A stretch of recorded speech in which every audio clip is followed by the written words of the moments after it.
Road हमने बिछा दिया है, चीजें हमने रख दी हैं, खाना आपके लिए रख दिया है, पूरा का पूरा जो होता है नोट्स हमने बना दिए, लेक्चर्स हमने बना दिए, चलने में कौन सी परेशानी। अगर आप वो बच्चे हैं जिसने सब कुछ पढ़ लिया है, और अगर आप वो बच्चे हैं जिसने अभी तक थोड़ा बहुत पढ़ा है, और अगर आप जनाब वो बच्चे हैं जिसने अभी तक किताब तक नहीं खोल के देखी है, ये वीडियो इन सभी बच्चों के लिए होने वाली है।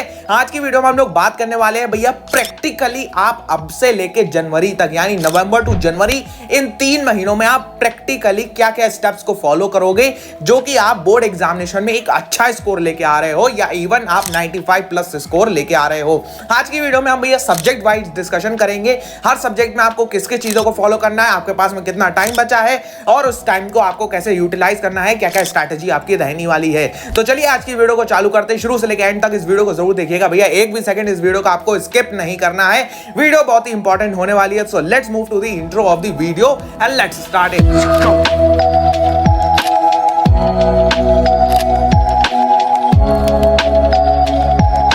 हम बात कर रहे हैं प्रैक्टिकली, हम थ्योरेटिकली बात नहीं कर रहे हैं, हम जो होता है उस भसड़ की बात नहीं कर रहे हैं जो इस टाइम बची हुई है पूरे के पूरे इलाके में। आपके YouTube पे आप खोल के देख लो, हजारों वीडियो बन चुकी हैं कि भैया कैसे करना है, कैसे करना है, कैसे करना है, लेकिन उसमें सारी की सारी थ्योरीज आपको दी जा रही हैं। आप ये कर लो तो ये हो जाएगा, ये कर लो ये हो जाएगा, वो कर लो वो हो जाएगा, लेकिन हम थ्योरी के ऊपर नहीं बात करेंगे। थ्योरी तो हम बहुत पढ़ लेते हैं, लेकिन भैया प्रैक्टिकली उसको अप्लाई करने में हमारी बैंड बच जाती है। लेकिन आज की वीडियो में आपको जो भी कॉन्सेप्ट बताए जाएंगे, जो भी आपको स्ट्रैटेजी बताई जाएंगी, वो आपकी प्रैक्टिकल डेटा पे होंगी। हमने जो होता है पूरा रिसर्च करके डेटा रखा है कि भैया आपको कैसे प्रैक्टिकली ये सारी चीजें करनी है, ये यहाँ पे मैंने सारा डेटा लिख रखा है, फिर उसके बाद मैं आज आपके सामने बैठा हूं। तो चलिए सबसे पहले जरा बात करते हैं आपके पास में अब समय कितना बचा है, क्योंकि समय बहुत बलवान है इस टाइम। तो सबसे पहले समय की बात करते हैं। तो भैया सबसे पहले टाइम की बात करते हैं, अब आपके पास में कितना टाइम बचा है। हम इन 3 महीनों को महीने नहीं मानते, हम इनको डेज में जरा डाउन करते हैं। तो भैया अब आपके पास में 100 डेज बचे हैं, लेकिन भैया ये पूरे के पूरे 100 डेज आप जो होता है स्टडी में तो लगाने नहीं वाले होते ना, तो आप शरीफ हो नहीं। तो भैया हम इसमें से जो होता है 20 डेज को निकाल देते। भैया ये 20 डेज को आपने क्यों निकाल दिया? हमने इस 20 डेज को इसलिए निकाला है कि भैया कहीं आना जाना पड़ जाए, कोई ऐसा काम हो जिस दिन आप नहीं पढ़ पा रहे हो, तबीयत खराब है या कुछ भी आपका जो होता है एनीथिंग आपकी हो सकती है इन डेज के अंदर, हमने जो होता है पूरे के पूरे 20 दिन आपके निकाल दिए। अब बचे आपके 80 दिन। ये 80 दिन वो दिन होने वाले हैं जिस दिन आप पढ़ाई करोगे। ये 20 दिन तो गए, इन्हें भूल जाओ भैया। अब आपके 100 डेज में से बचते हैं 80 डेज। इन 80 डेज में आपको पढ़ाई करनी है। अब जरा भैया ये भी तो पता चले आपका सिलेबस कितना है इन 80 डेज में कवर करने को। अगर आपने कुछ भी नहीं पढ़ रखा है, वर्स्ट का सिनेरियो ले रहा हूं मैं, सबसे बुरा सिनेरियो ले रहा हूं, अब तक आपने कुछ नहीं पढ़ा है। अब जरा सिलेबस की बात करते हैं भैया, चैप्टर कितने हैं इन 80 दिनों में कवर करने के लिए। तो जनाब इन 80 दिनों में कवर करने के लिए हम जरा सब्जेक्ट वाइज सिलेबस को तोड़ते हैं। तो इंग्लिश में आपके टोटल ऑफ 28 चैप्टर्स हैं। साइंस की अगर मैं बात करूं, साइंस में टोटल ऑफ 13 चैप्टर्स हैं। मैथमेटिक्स की अगर मैं बात करूं तो मैथमेटिक्स में टोटल ऑफ 14 चैप्टर्स हैं। एसएसटी की बात करूं तो एसएसटी में टोटल ऑफ 21 चैप्टर्स हैं। इन सबको एड अप करते हैं तो भैया 76 चैप्टर्स आते हैं। अब भैया ये खाली 76 चैप्टर नहीं है, हिंदी भी तो है बचा हुआ, तो हिंदी को एड अप करोगे तो ओवरऑल 80 से ऊपर ही जाने वाले हैं सारे के सारे चैप्टर। भैया 80 दिन और 80 से ज्यादा चैप्टर। अब क्या करना है आपको, अब आपकी क्या स्ट्रैटेजी रहने वाली है। भले को आप वो भी स्टूडेंट हो सकते हो जिसके अब 80 चैप्टर नहीं बचे होंगे, उसने बहुत सारे चैप्टर पढ़ रखे हैं। तो भैया अगर आपने बहुत सारे चैप्टर पढ़ रखे हैं, उन चैप्टर्स को माइनस कर दो, आपका जो होता है टोटल नंबर ऑफ चैप्टर्स बचे हुए निकल के आ जाएंगे। तो भैया अब अगर मैं वर्स्ट के सिनेरियो पे बात कर रहा हूं, क्योंकि भैया वर्स्ट की हम जब बात कर लेते हैं, जब हम सबसे बुरी की बात कर लेते हैं, तो उसके बाकी जो होता है आसान फॉर्म तो आसानी से आप अपने हिसाब से मैनेज कर सकते हो। तो भैया अब आपको सिलेबस करना कैसे है। हम अगर जो होता है एक ओवरऑल प्रैक्टिकल बात कर रहे हैं, क्योंकि हम थ्योरेटिकली बात नहीं कर रहे हैं, तो प्रैक्टिकली आपको जो होता है प्रैक्टिस के लिए भी टाइम चाहिए, आपको जो होता है रिवीजन के लिए भी टाइम चाहिए। क्योंकि भैया बोर्ड एग्जामिनेशन में आप जितना ज्यादा रिवाइज कर लोगे आपके लिए आसान होगा, आप क्वेश्चंस लगा लोगे, आपके कॉन्सेप्ट्स और क्लियर हो जाएंगे। अब आपके जो होता है इन सब चीजों के लिए टाइम तो बचता ही नहीं है, क्योंकि अगर हम 80 दिनों में जो होता है सारे के सारे चैप्टर करने को बैठ जाएं तो हमारे पास टाइम ही नहीं बचेगा, हमारा बोर्ड एग्जामिनेशन हमारी खोपड़ी के ऊपर होगा। तो अगर मैं कायदे में एक जो होता है सिनेरियो लूं, तो आपको अब दिन का एटलीस्ट दिन का आपको 2 चैप्टर करना ही करना है। अगर आप दिन का 2 चैप्टर कर लेते हो तो आखिर में जो होता है जाके आपके पास में जो एक इनफ टाइम बच रहा होगा आपके सिलेबस कवर होने के बाद में, कि आप जो होता है उसको रिवाइज कर पाओ, उसको आप प्रैक्टिस कर पाओ अच्छी तरीके से। सो दिन का आपको 2 से लेकर 3 चैप्टर कवर करने ही करने हैं। अब भैया जरा सब्जेक्ट वाइज तो बात करें, क्योंकि प्रैक्टिकली आपको सब्जेक्ट को कैसे लेके चलना है कि भैया वो सब्जेक्ट आपका टाइम पे खत्म हो रहा हो, क्या स्ट्रैटेजी रहने वाली है, कौन कौन से रिसोर्सेज को फॉलो करना है। क्योंकि भैया इस टाइम वो टाइम है जब आपके टॉपर्स और एवरेज के बीच में जो होता है एक मार्जिन बन जाती है रिसोर्सेज के बेस पे कि भैया अगर आप बुकों के चक्कर में भागते रहे, ये भी ले लूंगा, ये भी ले लूंगा, ये भी ले लूंगा, सब कुछ कर लूंगा, कर आप कुछ नहीं पाओगे। आपके पास में 50 बुक होगी, उस 50 बुक में से एक बुक का आपको एक पेज नहीं आता होगा, लेकिन आपके एक बुक से अगर आपको 50 पेज आते हैं तो आपके लिए बहुत फायदा हो सकता है। तो भैया आप जरा रिसोर्सेज की बात करते हैं, चालू करते हैं भैया साइंस, एसएसटी और इंग्लिश से कि भैया इसके आपको रिसोर्सेज कहां पे मिलेंगे। सब्जेक्ट वाइज प्लान में रिसोर्सेज को हम डिस्कस करने से पहले जरा ये बात कर लेते हैं भैया अब हमारी प्रायोरिटी क्या है। हमारी प्रायोरिटी है सबसे पहले हमारा सिलेबस कंप्लीट होना चाहिए।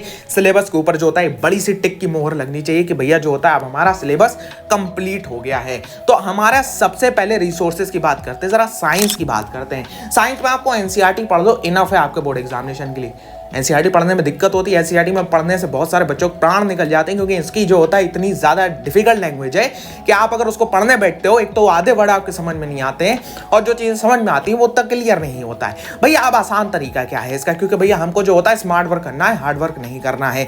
स्मार्ट वर्क अगर करना है तो पढ़ाई के मजाने जो होता है साइंस के सारे नोट्स आपको प्रोवाइड कर रखे हैं। ये जो वो नोट्स होने वाले हैं आपके बोर्ड एग्जामिनेशन के लिए, जिनको आप फॉलो कर रहे होगे, आप इनको अच्छी तरीके से आंख बंद करके फॉलो कर सकते हो। ये नोट्स आपको जो होता है अच्छे मार्क्स दिला रहे होंगे। साइंस की एनसीईआरटी कंप्लीटली कवर्ड कर दी गई है नोट्स के अंदर, according to the CBSE latest syllabus है, पॉइंट्स के अंदर है, समझने में आसानी होगी आपको। तो भैया दिक्कत क्या है, फॉलो कर लो जाके नोट्स को। आपकी लिंक आई बटन में और डिस्क्रिप्शन में नोट्स की प्लेलिस्ट की है।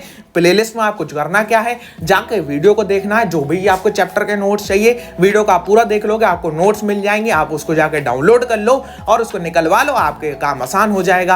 अब भैया साइंस की तो ये बात करी, अब एसएसटी की क्या करना है भैया, एसएसटी में भी आपको वही करना है। एसएसटी के भी पढ़ाई मजा ने सारे के सारे नोट्स की प्लेलिस्ट आपकी प्रोवाइड कर दी है, इसमें एसएसटी के कंप्लीट नोट्स अवेलेबल हैं। अब ये जब नोट्स आपके पास में पहुंच जाएंगे तो अब आपको इसे पढ़ना है, आपकी एनसीईआरटी कवर हो रही होगी, क्योंकि भैया एनसीईआरटी पढ़ने में क्या है थोड़ा सा टाइम लगता है, आपको वो कॉन्सेप्ट को यहाँ पे बनाने में टाइम लगता है। एसएसटी की अगर मैं बात करूँ तो एसएसटी में तो पॉइंट ही सब कुछ है, लेकिन भैया हमारे नोट्स में पॉइंट वाइज सारे नोट्स है। हमने जो होता है वो स्लाइड के ऊपर नहीं करा है, मेहनत करी है, हाथ से एक एक पॉइंट लिखा है आपका आपके लिए। तो भैया उस पर जो होता है आप इसको कंप्लीट कर सकते हो जाके सारी की सारी चीजें। अब भैया हमने साइंस एसएसटी की बात कर ली, इंग्लिश का क्या, इंग्लिश के भी नोट्स पढ़ाई का मजा पे अवेलेबल है। भैया आपने क्या सब कुछ कर रखा है, हाँ भैया सब कुछ कर रखा है, बस आपको करने की जरूरत है। मैंने सब कुछ प्रोवाइड कर रखा है, बस आपको उसे फॉलो तो कर लो भैया, आपको बस फॉलो करना है। आप इधर उधर भटकते रहोगे, भटकती आत्मा कभी भी कहीं नहीं पहुंचती है। इसलिए जो होता है अपना आप एक चीज पे रहो, एक जगह पे रहो, आप जो होता है अपना काम कर रहे होगे, आप जो अच्छे मार्क्स ला रहे होगे अपने। तो चलो भैया ये तो हो गया नोट्स की बात। भैया हमारी चैप्टर नहीं समझ में आता नोट्स पढ़ने के बाद भी, तो भैया फिर से आप पढ़ाई मजा पे आ जाओ। पढ़ाई मजा पे आओगे तो भैया चैप्टर्स की एक्सप्लेनेशन अवेलेबल हो रही हैं आपकी, बहुत सारे चैप्टर्स की हो चुकी हैं और बहुत सारे चैप्टर्स की आ रही हैं। ये एक्सप्लेनेशन कोई भी 4, 5, 6, 8 घंटे की नहीं होगी, ये एक्सप्लेनेशन आपकी 1-1.5 घंटे की होने वाली है, 1 घंटे से कम मिनट की भी होने वाली, क्योंकि भैया हमने इसमें जो होता है पूरा चैप्टर को एज आ जो होता है बोझ नहीं समझाया है, एज आ कहानी समझाया है, इसलिए ये वीडियो इतनी छोटी हो जाती है। अब भैया ये इसके बाद में आपने ये सब कर लिया, अब बड़ा मैथमेटिक्स की बात करते हैं, क्योंकि मैथमेटिक्स जो होता है बहुत ज्यादा इंपॉर्टेंट सब्जेक्ट हो जाता है, बहुत सारे बच्चों को पसंद भी होता है, बहुत सारे बच्चों को नहीं पसंद होता है। तो भैया मैथमेटिक्स में अगर आप बेसिक मैथमेटिक्स वाले स्टूडेंट हैं तो भैया आपको करना क्या है, अब से लेके आपको एनसीईआरटी पे स्टक रहना है, सिर्फ और सिर्फ एनसीईआरटी। सारे के सारे बेसिक मैथमेटिक्स के ऑल ओवर द क्वेश्चंस आपके एनसीईआरटी से ही पूछे जाएंगे, आपको और कोई बुक करने की जरूरत नहीं है अब। और भैया जो अब हमारी स्टैंडर्ड वाली बच्चा पार्टी, स्टैंडर्ड मैथमेटिक्स वाली बच्चा पार्टी है, तो स्टैंडर्ड मैथ वाले लोग भैया एक बात ध्यान से सुनो, अब से आपको क्या करना है, अगर आपने एक इनफ अमाउंट ऑफ सिलेबस भी कवर कर लिया है तो भी आप बुकों को ज्यादा मत भागिए, आरडीआरएस के पीछे मत भागिए, आपको सिर्फ एनसीईआरटी प्लस में एनसीईआरटी एग्जाम करना है और प्लस में एक सैंपल पेपर करना है। भैया कौन सा सैंपल पेपर करना है, मार्केट में तो बहुत सारे अवेलेबल हैं, ये भी मैं आपके लिए सैंपल पेपर खरीद रहा हूँ। जैसे जैसे मैं सैंपल पेपर को एनालाइज करूंगा फिर आपके सामने एक वीडियो आएगी कौन सा सैंपल पेपर बेस्ट है मार्केट के अंदर। सारे सैंपल पेपर्स के बीच में भैया बहुत सारे ब्रांड हैं, तो मैं आपके लिए कल उसको खरीद के अपने पैसों से उसको एनालाइज करूंगा, तो फिर आपको एक बता दूंगा भैया कौन सा सैंपल पेपर बेस्ट है, इसको जाके आप फॉलो कर लो, आपके बोर्ड एग्जामिनेशन में अच्छे मार्क्स आ रहे होंगे।